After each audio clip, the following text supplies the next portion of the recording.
사랑과 마음 상담센터에서 보내드리는 이른 아침 햇살 받기 시간입니다.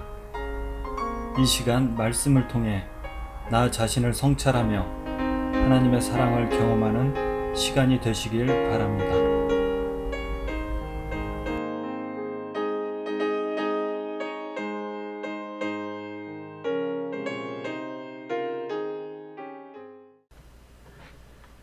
이른 아침 햇살 받기 시간입니다. 베드로전서 2장을 살펴보고 있는데요. 지난번에 18절에서 23절까지 살펴보면서 현실적인 삶에서의 관계성에서 나오는 고난을 그리스도와 연관져서 표현하는 구절들을 살펴보았습니다. 다시 한번 제가 본문을 읽어드리면요. 사원들아, 범사에 두려움으로 주인들에게 순종하되 선하고 관용하는 자들에게만 아니라 또한 까다로운 자들에게도 그리하라. 부당하게 고난을 받아도 하나님을 생각함으로 슬픔을 참으면 이름 아름다우나 죄가 있어 매를 맞고 참으며 무슨 칭찬이 있으리요. 그러나 선을 행함으로 고난을 받고 참으면 이는 하나님 앞에 아름다우니라.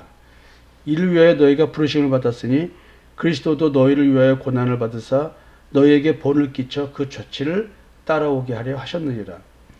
그는 죄를 범하지 아니하시고 그 입에 거짓도 없으시며 욕을 당하시되 맞대어 욕하지 아니하시고 고난을 당하시되 위협하지 아니하시고 오직 공의로 심판하는 이에게 부탁하시며. 지금 여러분들에게 여기까지 말씀을 드렸어요. 그리스도를 믿는 자들이 그리스도 상관을 만났을 때 지금 종의 얘기를 하고 있습니다. 종의 삶, 현실적인 삶. 지금 우리는 당연히 마음에 안 드는 윗사람을 만날 수가 있습니다. 굉장히 까다롭고 또 인격적 대우를 하지 않는 주인을 만날 확률이 그 당시에 너무나 컸겠죠. 요즘도 당연히 있겠죠. 요즘도 갑질을 한다는 말 얼마나 상처가 됩니까? 어쩔 수 없이 밥 먹고 살기 위해서 월급 주니까 자기를 고용한 사람에게 인격적으로 모독을 당하고 무시를 당하고 멸시를 당해도 참을 수밖에 없는. 그래도 많이 세상이 좋아졌잖아요. 오늘 그런 얘기를 하고 있네요. 현대에도 벌어지고 있는 갑질. 근데 이게 왜 예수 그리스도와 연관돼서 표현을 하고 있을까요? 참 재밌는 거죠, 이게. 예수님에 대한 얘기를 하는 거예요. 세상이 예수님께 갑질을 합니다. 참 재밌는 얘기죠. 세상이 예수님께 갑질을 해요. 자기 동네 사람이 아닌 거예요. 쉽게 말하면 세상이 우리를 향하여 갑질합니다. 우리는 이 동네 사람이 아닌 거예요. 이 세상 사람이 아닌 거예요.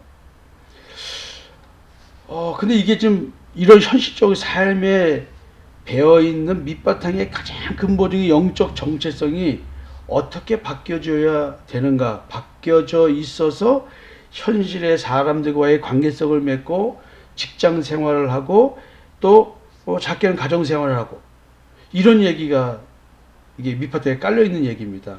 예수님은 욕을 당하시되 맞대어 욕하지 않으셨답니다. 고난을 당하시되 위협하지 아니하시고 오직 공의로 심판하는 이에게 부탁하시며, 즉 그 모든 심판을, 내가 당하는 모든 고난, 불합리한 일, 이것에 대한 일은 하나님께 맡겼다는 거예요. 무서운 얘기죠. 오늘 내가 할 일은 순복하고 순종하고 사랑하는, 진짜 가끔 제가 우스갯소리 얘기했는데 내가 지은 죄는 믿은 죄, 사랑한 죄밖에 없는 거예요. 우리는 그런 죄밖에 지을 게 없는 거예요. 친히 나무에 달려 그 몸으로 우리의 죄를 담당하셨으니 이는 우리로 죄에 대하여 죽고 의에 대하여 살게 하려 하심이라. 그러니까 오늘 우리가 현실의 삶은 사실은 죄에 지배받는 죄인들의 관계성에서 나오는 거거든요. 전부 다 자기 탐심, 자기 정욕과 탐심, 자기애적 욕구, 자기 결핍을 채우기 위해서 살아가는 우리 인간 존재입니다. 그 존재끼리 만나는데 서로가 서로의 욕심을 채우기 위해서, 자기가 원하는 걸 채우기 위해서 우리는 만나서 대화하고 그 욕망을 서로가 공유를 합니다. 그래서 서로가 욕망이 공유될 때 우리는 서로가 좋아지는 거예요. 내가 저 사람을 왜 좋아할까? 저 사람이 왜 싫어질까? 가만히 생각해 보세요. 그건 전부 다 내 욕망과 연관된 겁니다. 근데 지금 오늘 베드로 사도는 주님의 십자가의 죽음을 얘기하면서 인간관계를 얘기합니다. 종과 주인과의 관계를 설명합니다. 의무감으로 하지 마라. 무서운 얘기죠. 종이 의무감에서 마지못해 일하는 게 아니라는 거예요. 직장에서도 마찬가지고, 가정에서 남편이니까 내가 억지로 하는 것이 아니라, 아내니까 억지로 하는 것이 아니라, 부모니까 억지로 자식 새끼 먹여 키우는 것이 아니라, 내가 자식인가 부모, 에이 짜증나라고 하는 게 아니라는 것이죠.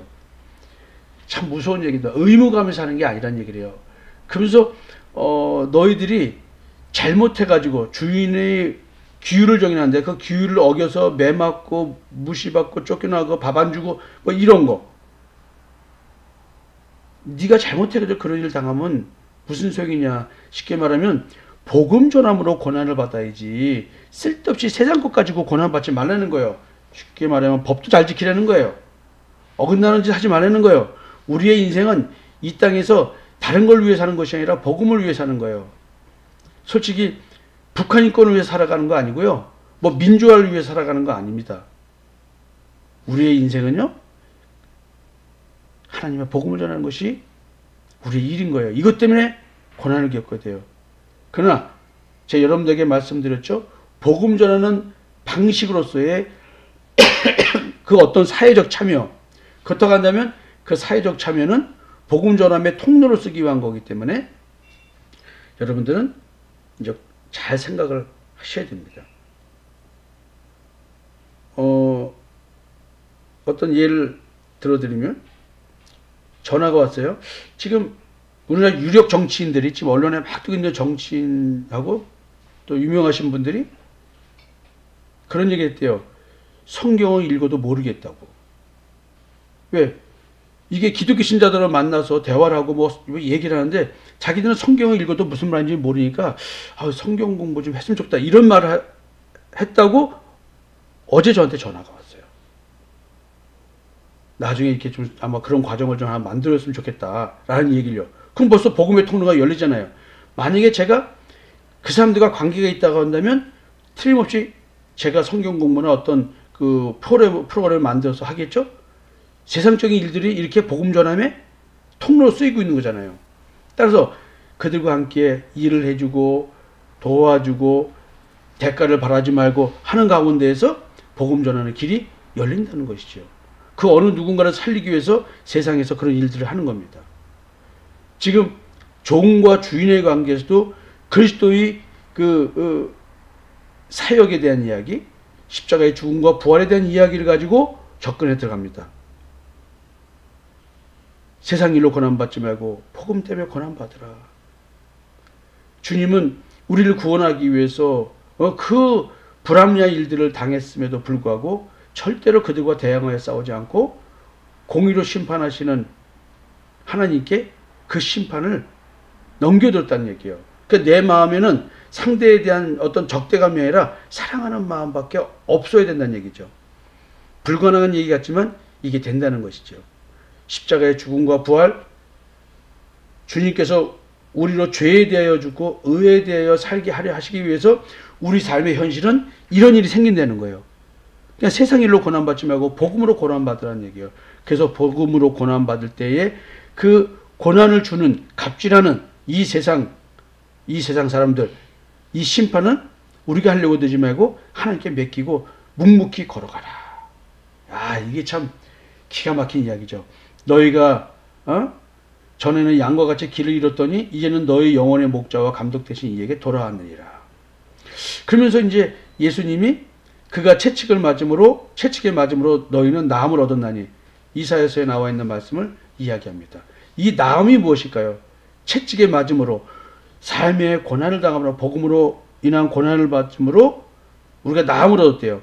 즉 예수가 십자가의 죽음에 대한 것은 갑질하는 세상에 대해서 고난을 당한 겁니다. 채찍을 맞음으로, 예수가 채찍을 맞아 십자가의 죽음으로 내가 치료를 받았어요. 죄의 집에서 해방을 얻었어요. 죄의 집에 결국 내 마음속에 탐심이 우상숭배인데 나는 오늘도 나의 만족을 위해서 얼마나 노력하고 삽니까? 그러나 우리의 만족은 하나님의 출처가 돼서 나오는 그런 만족이어야 되는 거예요. 내가 나음을 얻었다. 예수의 십자가의 죽음으로 말미암아 무덤에서의 부활로 말미암아 내가 나음을 얻은 것, 내가 치료를 받은 것, 내가 예수 때문에 예수의 십자가의 죽음과 부활로 인해서 내가 치료를 받았다. 나음을 얻었다는 말은 치료를 받았다는 얘기거든요. 어떤 치료요? 마음 치료, 양심 치료. 죄의 집에서 해방되고 내가 내 양심이 옳다고 생각하고 선하다고 생각했는데 그것이 악하다는 사실을 깨닫는 것. 이게 마음 치료, 양심 치료입니다. 나음을 얻은 거예요. 이게 힐링이에요. 영어로 나음을 얻었다 이 표현이 healed라고 돼 있어요. heal. 우리가 말하는 힐링이라는 말 많이 쓰잖아요. 근데 우리가 예수 그리스도의 십자가의 대속의 은총을 믿게 되면은 내가 잘못된 길을 걸었다는 것을 알게 된다는 것이죠. 전에는 양과 같이 길을 잃었더니 양이 눈이 나빠요. 그래가지고 막 그냥 아무 길이나 가서 목자의 소리를 듣고 따라가는 거예요. 우리는 이 눈이 떠져야 되는 거예요. 마음의 눈이 떨어져야 주님을 따라가게 됩니다. 나의 영혼의 목자와 감독 대신 그 예수께 우리가 돌아온 거예요. 행위의 눈이 밝아지는 것이 아니고 마음의 눈이 밝아져야 되는 거예요. 여러분, 베드로 사도께서 삶의 현실에서 발생하는 인간관계에서의 고난조차도 영적 정체성에 변화된 자로서의 삶을 살고 영적 정체성에 변화된 삶의 태도가 바로 나의 그 본질이어야 된다는 이야기. 예수 믿는 믿음의 실체가 드러난 삶의 방식, 사람들과의 만나서 관계하는 방식, 이 모든 것 복음 때문에 내가 나를 내려놓게 되는 것입니다. 여러분, 그리스도의 고난, 그것은 내 삶 속에 드러납니다. 내 삶 속에서, 작은 내 삶 속에서 그 고난이 들어와서 내 인생에 채우는 겁니다. 근데 그 고난은 세상 일 때문에 겪는 고난이 아니라 복음 때문에 겪는 고난이 아닙니다. 세상을 향하여 우리는 들어갑니다. 세상은 갑질합니다. 그러나 갑질하는 그 세상에서 법을 잘 지키고 규율을 잘 지켜서 그런 일로 삶의 고난을 겪지 말고 복음으로 인한 고난을 겪어라. 이 이야기입니다. 예수 그리스도의 십자가의 대속의 은총을 믿는가? 그렇다고 한다면 오늘 세상을 향하여 돌진해서 나가는 복음 전함의 인생인데 그로 인한 고난 걱정하지 마라. 어려운 일 당해도 그것은 하나님께 맡겨라. 저도 요즘 이제 그동안의 신앙생활에 얼마나 내공이 있는지, 마음의 내면의 힘이 얼마나 강해졌는지 세상과 맞닥뜨리면서 지금 하나님께 테스트 받고 있습니다. 오직 하나님 중심으로 걸어가면서 하나님께서 저를 쓰시는 길로 한 발 한 발 조심스럽게 순종하며 가고 있습니다. 성도 여러분, 오늘 하루의 삶, 마음에 불편함이 있더라도 믿음으로 딛고 이기고 나가는 그런 하루가 되셨으면 좋겠습니다. 내일 뵙겠습니다.